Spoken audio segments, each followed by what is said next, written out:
Welcome back to The Edge. SEMrush goes public. Google announces global launching of property promotion ads for hotels. And in 2020, 2/3 of Google search ended without a click. And there's a debate about that. You're listening to News from The Edge for the week of March 29th, 2021, here on Edge of the Web Radio. From the Edge of the Web studios, here's what we're looking at this week. This is Edge of the Web. Thanks for joining us. I'm your host, Erin Sparks, owner of Site Strategics, Indianapolis, Indiana, digital marketing firm. Every week we're bringing you amazing guests to talk to about trending topics in the digital marketing landscape. Each week we're covering SEO, search engine optimization, and digital marketing news, separate from our weekly interviews, getting more news to you as quickly as we possibly can. Be sure to check out all the recent shows over at edgeofthewebradio.com. We also have all the links to the news articles that we cover each week on those show pages.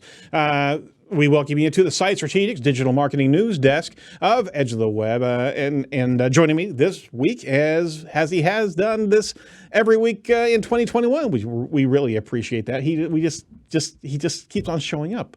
I mean, the Zoom room is locked, and he keeps on getting in. I have no idea how. You keep sending the link. Oh, maybe that's the case. Well, I see. What? Just knocked my mic over. Oops. I'm all enraged. I see where I'm wanted. This is Mordy Oberstein, SEO liaison of Wix. How's your mic? Is Mike doing okay? It's okay. I just smacked it. Oh, I'm sorry. You know what's worse? What's that? My favorite belt ripped today.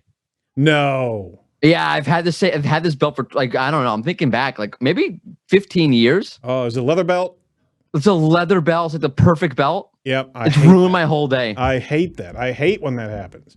That's why I always want to have a backup, Oh, I have a backup, but nothing was as good as this belt. No, I'm talking about backup of the exact same thing. So I wasn't thinking that 15 years ago, hey, I better get another belt. Well, guess what? Now you feel crappy, or one could say shitty, because you broke the belt, right? That's my line. That's true. That's true. I'm just teeing it up to you. You gotta channel your inner rage, man. I believe me, when we get to the zero click thing, you'll start swinging. All right. So what's happening in your world, man? It's Passover. I'm off. I am. You should feel honored because I'm on vacation. I've decided to join your motley crew. Anyway, we are honored. We truly are. And thank you. So what are you doing for Passover? I'm hanging out with the kids, drinking wine. Oh, there you go. So we caught you at the end of the day, half crocked, and now you're going to actually go swinging at zero click data, right? Ants will rip, I will turn green, and my shorts will turn purple. Just don't make Morty angry. You wouldn't like him when he's angry. Right, you wouldn't like me when I'm angry. Someone play the music. Jacob, cue music. A little bit of trailing music going in the background as Bruce Banner walks down the lonely road. Let me stick my thumb out. I just snorted. All right. There you go. He turned it green. Nice. Great. All right. For the audio audience, Jacob just turned the screen green. Yes, he did. All righty. Hey, our first article of this news broadcast, we'll be happy to talk about SEMrush IPO on Wednesday. SEMrush priced their IPO at around $14 a share and listed Thursday. There have been a lot of marketing companies and online advertising companies which have been publicly traded, but few were so focused specifically on SEO while having a sizable market cap. So we're really proud of what SEMrush has been able to do. And the founders actually released a letter I think 4 days ago, in which they were talking about how proud they are of how they've been able to accomplish this. 60 years of dreaming between two people, and they've been able to create a solution for a heck of a lot of marketers. And we're certainly a huge fan of SEMrush, so we highly recommend you have a look at that founders article. We're watching SEMrush as they went public on Thursday, and they're doing all right. There was a little bit of a drop there, but what a great thing to see as a full-on SEO marketing platform go public. What do you think about SEMrush explicitly, and as well as the industry being able to see a full-on SEO company be introduced to the world of business, right? That's great, right? I mean, good for them. Really happy for them. Yeah. Some really good people at SEMrush, really good friends at SEMrush, good tool. Mm-hmm. So that's great. I know, the stock drop. It's been what, 3 days, Sure. folks? Yeah. Oh, no. It'll start stabilizing. All they need to do is buy more links and the stock price will go up. No? It's not about the quantity; it's about the quality, right? That's what they all say. We don't want to have a Dow Jones algorithm penguin penalty roll through. Oh, that's terrible. But roll out the SEO jokes. Roll them out. Yeah, there it is. There it is. Well, I mean, they had some great numbers, and I mean, they came out of 2020 with, I think, 56 million in profit from the year. And I mean, we talked to Fernanda Angula at the beginning of the year, talking about all the different challenges SEMrush had, and how many people do they have? Like 1,000 plus people just on staff, and they adjusted everybody to their respective countries. They did a full remote crew for that. They're still running remote right now, and there were so many businesses that clamored to connect and sign up for SEMrush. I mean, businesses that needed online advertising. They had no idea what to do. So they actually stepped into the pocket where we're helping businesses kind of learn their digital assets. So kudos to them for being able to grow their asset to the degree where they can share publicly as well. And I don't think there's been any SEO company, specifically an SEO platform like this that actually has gone public. Am I correct there? No, I don't think so. I mean, look, they've done apps. You remember back, I'm trying to think, like 2015, 2016, they were starting to get that marketing going. Yeah. And look where they are now. It's amazing what they've done. They've done an amazing job. Absolutely. So kudos to them. Check out a couple articles, one over on SEObook.com. You guys need to secure that page, by the way, as well as go over to SEMrush and check out their founders letter. That was pretty cool. Given that, it's a 2-minute read, and it's certainly worth it. So kudos to them, and we certainly give them props as they grow. All right. Now let's shift gears over to Caroline Leiden's article over Search Engine Land. Google announces global launch of property promotion ads for hotels. Now check this out. Property promotion ads are now available globally for hotels looking to capture demand for users who are searching but don't know what hotel they're wanting to book. They show prominently in search results for geographical locations, allowing advertisers to position specific hotels in a particular place. Previous to this launch, direct participation in the property promotions ads was done through a whitelist. So here's the deal: is that we were looking at this article before the show. I got a couple questions there, Mordy. We're talking about ads being displayed on geographical search, and the ads starting to show up in the knowledge panel of the respective hotels as well. So take me there. We were seeing ads starting to show up if you're searching for New York City Wall Street, and you're seeing a number of different competitive prices there. But then you're also seeing the sponsor page on the actual respective hotels. So I don't see that. I mean, it should show up in the local pack. I haven't seen that yet from what I've seen. But when you go into you click more results from the local pack, you go into the local finder, or it's really Google's travel site at that point. Got it. Because Google has their own independent travel sites. Google.com/travel, something like that. By the way, that's an amazing website in its own right, that I think the travel industry can really take a lesson from, as opposed to shoving another car rental down your throat. Google gives you a lot of really cool insights about the hotel or about whatever your itinerary. Yeah, it's really, I mean, I know people don't like the idea it takes clicks away from the travel sites. We'll get to that in a little bit. But I just keep reminding you about that.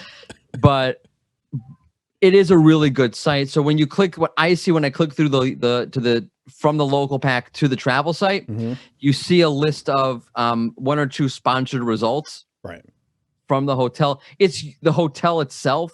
I'm assuming in almost all cases, right? You search for a hotel LA, and you have the Ramada Inn, and you have, the Marriott. When you click on the listing, as opposed to seeing a bunch of pricing from, from booking.com, from travelocity.com, from hotels.com. It's now the assets controlled by the hotel itself. So you have a big button saying, book from the hotel's website. You go to the hotel's website. You're controlling your own listing a little bit more this way. Is what it seems like to me. Are we seeing the knowledge panel with like an augmented sponsored tab? Is that their knowledge panel itself, or is this still the Google Travel interface? They've just have more interaction there. Okay, got it. It's the Google Travel interface from what I can see, and you usually have multiple tabs there, an overview and then pricing. Right.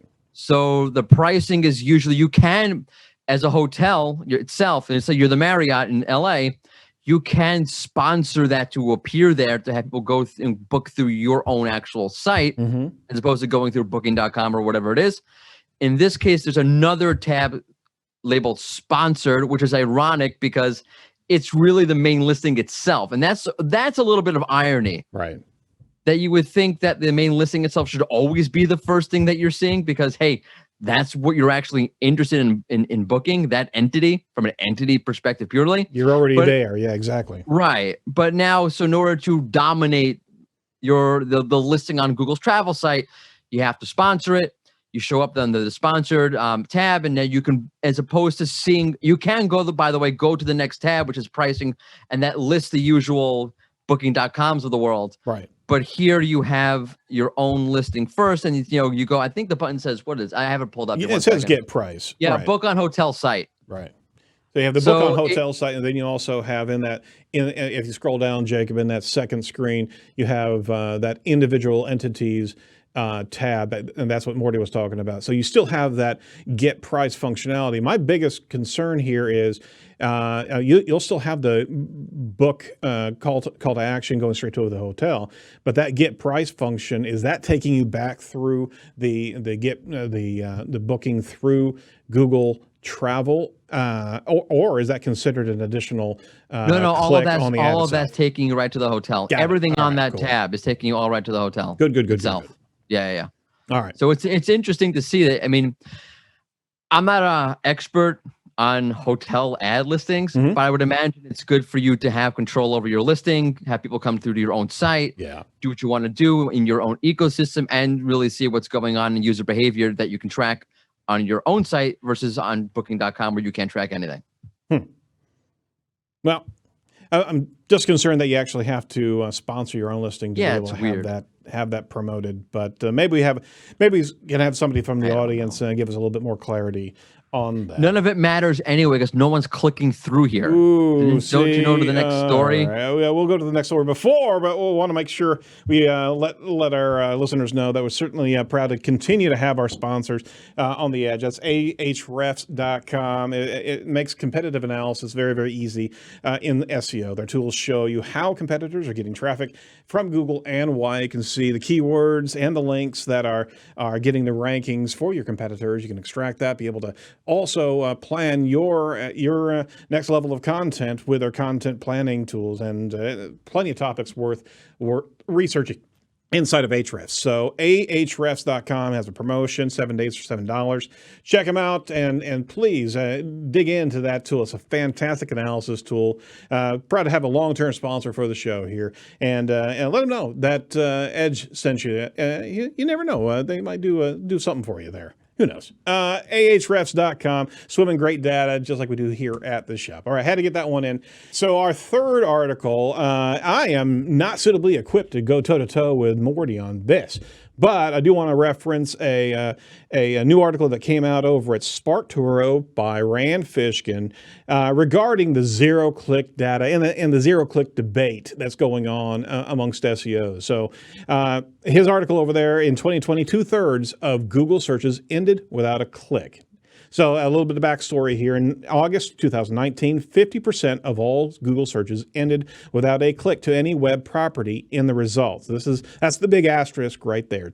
We'll define that in a second. Thanks to new data from SimilarWeb, they've got a much more substantive report or update to that analysis. From January to December of 2020, 64% of all searches on Google, desktop and mobile combined, ended in the search result without clicking to another property. So what's wrong with this, Mordy? The zero-click concept to begin with. So I'll be honest with you. I was going to take this week off. I'm on vacation. Okay. And then I saw this article. It's kind of like The Godfather, right? God does love me. Manna from heaven. Okay. All right. Before anything, I got to ask the zero-click debate. I mean, we've talked about the drop in CTRs, drop in clicks whenever you're getting into a featured snippet, whenever Google takes more and more of your content and displays it for its own consumers' use. And if it's snackable enough, then the consumer doesn't need to go to another web page. And thus we miss out on the opportunity to convert that customer to a lead or any other actionable item. So there's the background there. And there has been some hotly contested debate about the value of featured snips. Now we're talking about we're losing more and more traffic. In 19, it was 50% of the traffic that was interacting with Google was not clicking through. And now we got 64%. Am I setting the stage at least somewhat adequately for you? Yes. Okay. Well, take it away. What in the world is the hot debate about zero click right now?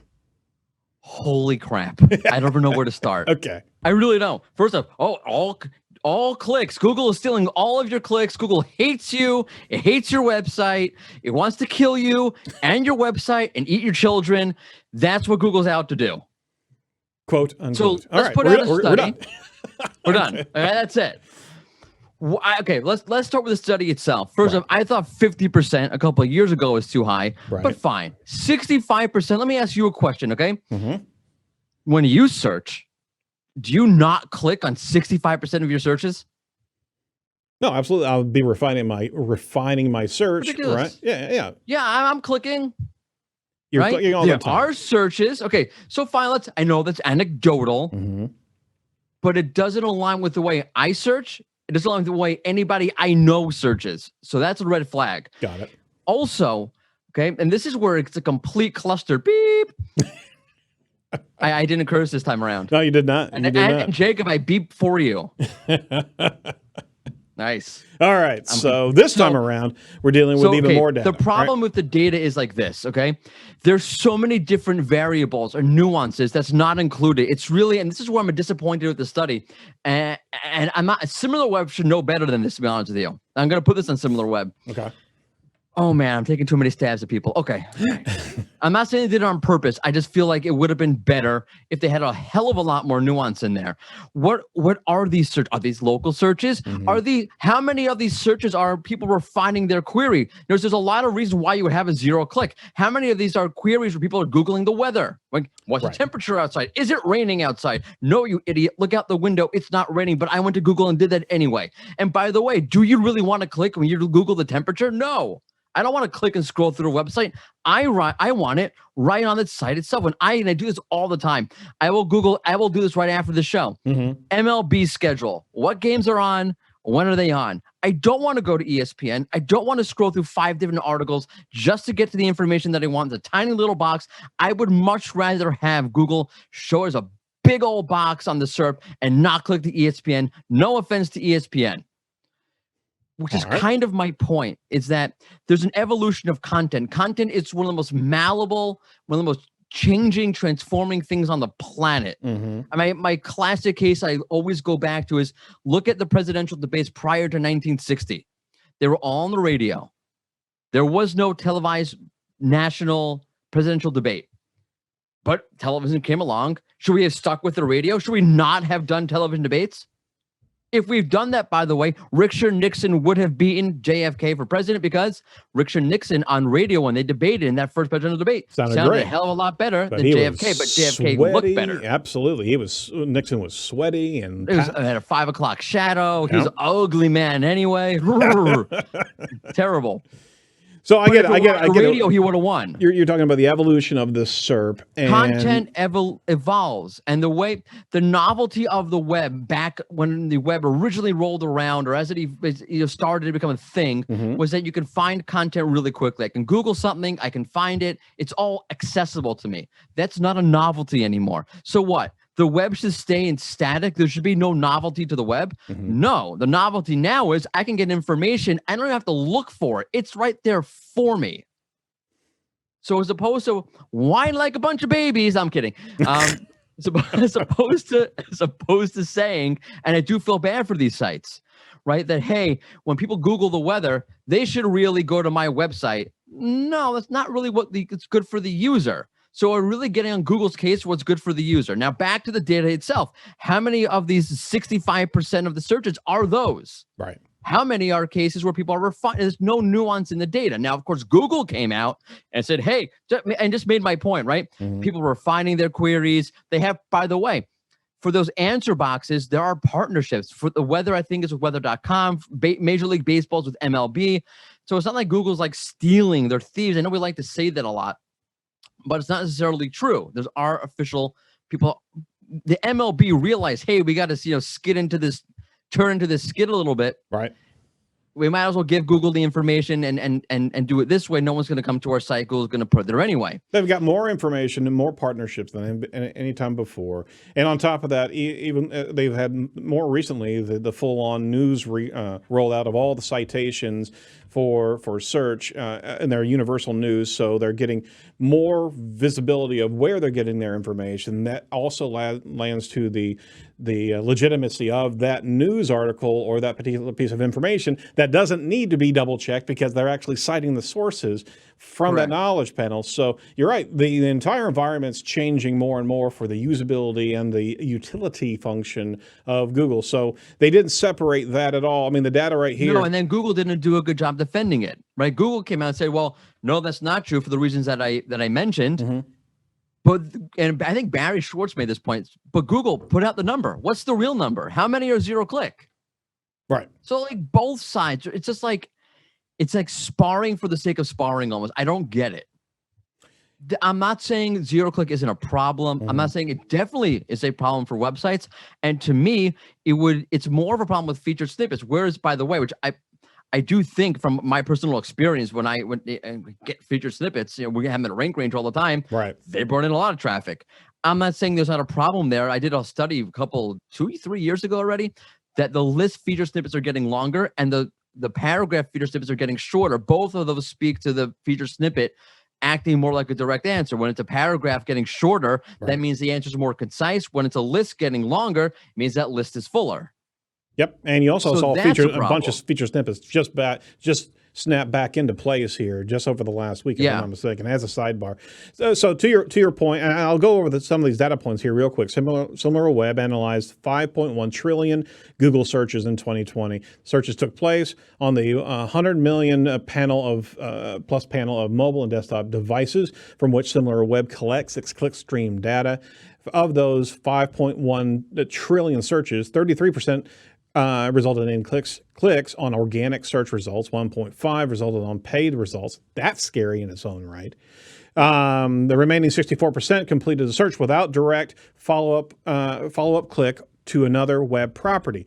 So that 64%, you're absolutely right, is not being separated out as query refinement, right?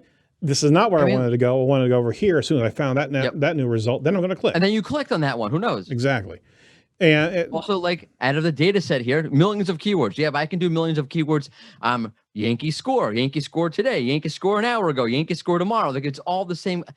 I don't believe that it is. That would be absolutely ridiculous. That'd be almost nefarious at that point. Right. So I don't believe that it is. But you do need to break down the data set and I get on, and this is my pet peeve with SEO studies altogether. Mm-hmm. Show the limit. Start off with the limitations. No one does it. Right. And it, by the way, when you do that, it only adds credibility to your study, and it also helps you understand how you can apply the data. Because now when you get into analyzing how to use this study, I have no idea how to use it, scientifically speaking. All it shows you is that you should be angry at Google because they're taking a number. more. Yeah, I can make a number for anything. 42. 65% of our listeners just were like, yeah, Morty, you're totally right. I just made up a number.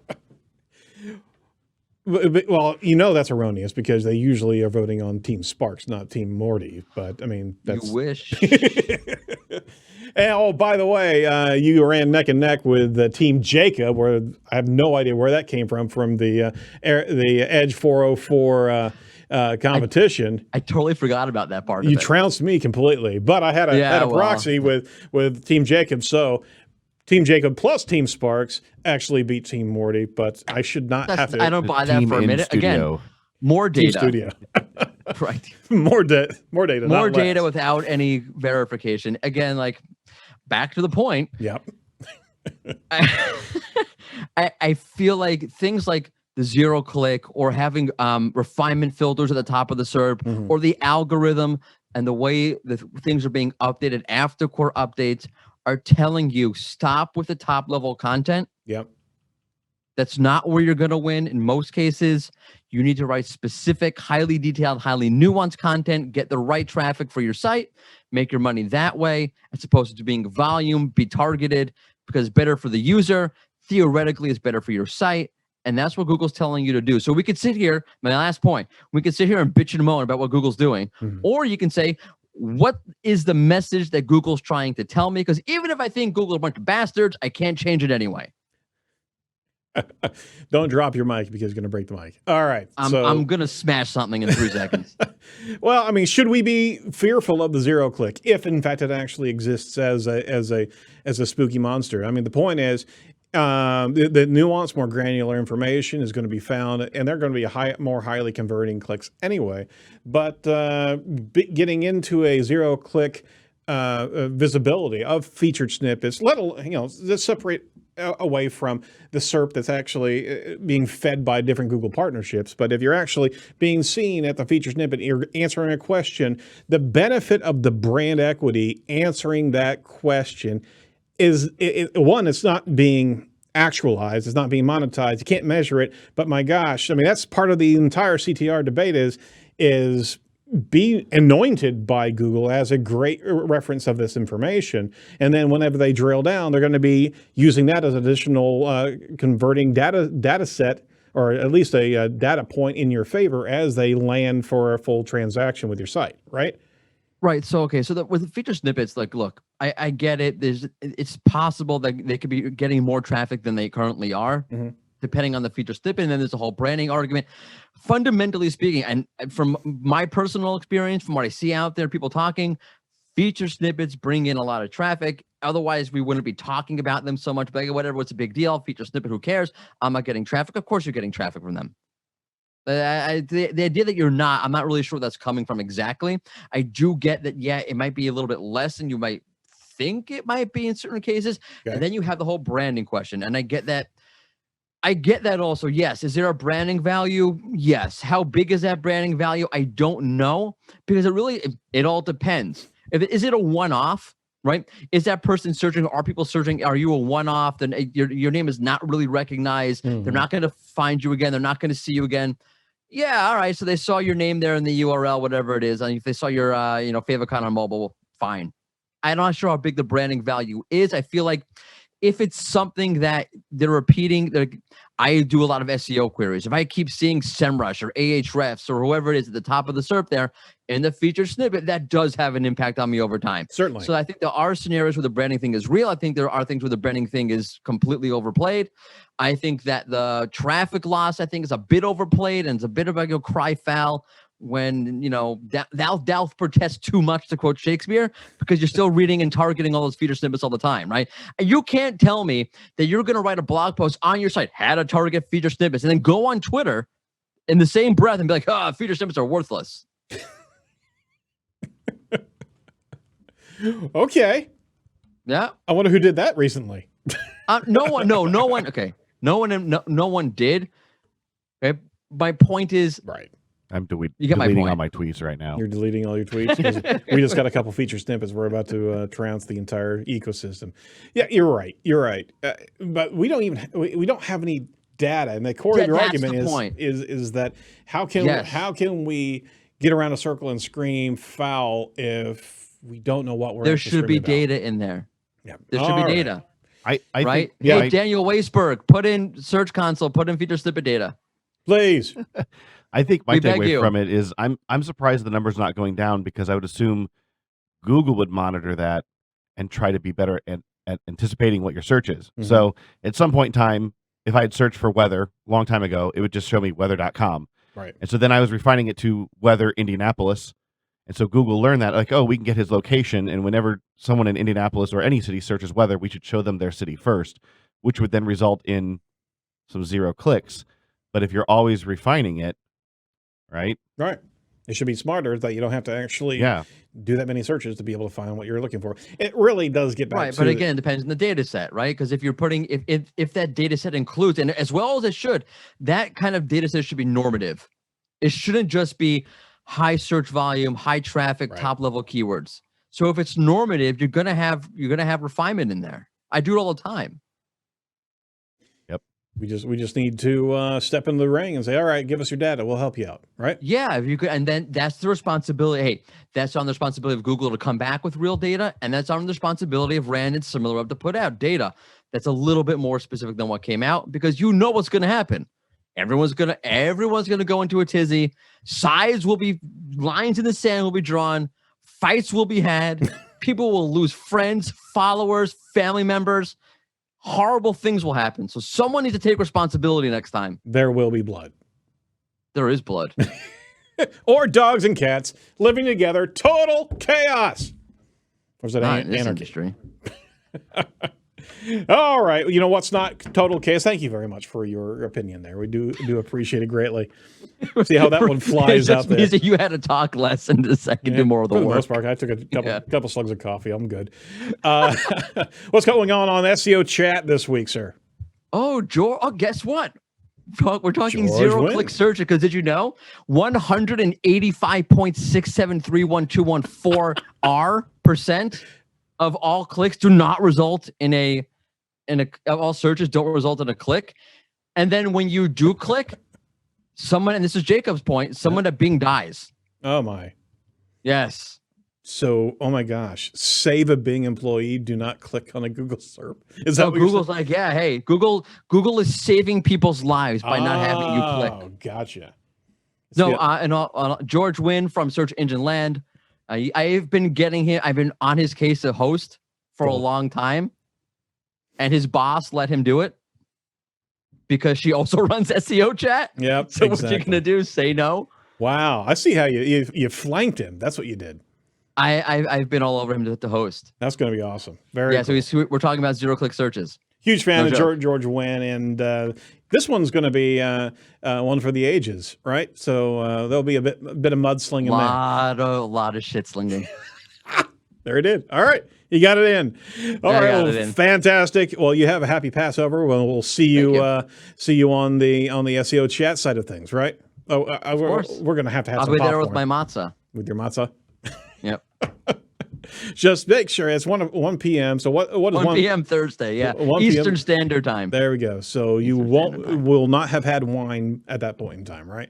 I will. I'm on vacation. First off, it's 8 o'clock at night for me, so there will be wine. There will also be a Yankee game on, which is the season opener. This is a lot going on for me at one time. Yes, I can multitask. I can handle it. You sure? 1 p.m. Yeah, Eastern Standard Time. Bring your booze. Bring your matzah. Hashtag SEO chat. It's an all skate. Very good. That's it. All right. Well, that's it for Edge this week. Thank you so much, Mordy. Appreciate your contribution every month, every week. Thanks for having me. You're more than welcome, man. And get some of that anger control underway there, right? I have a session with my therapist after this. We're probably going to have to ship him out another mic. Why do zero-click searches make you so angry, Morty? It's not the searches, it's the study. Tell me how you really feel. No. All right. Thanks so much, sir. Appreciate it. Be sure to check out our interview this week with Ashley Segura talking about content marketing research. Be sure to like, comment, and subscribe to our YouTube channel, as we're always pushing out some good videos on this channel, if we do say so ourselves. But from all of us over at Edge, stay safe, stay well, and do not be a piece of cyber driftwood. We'll talk to you next week. Bye-bye.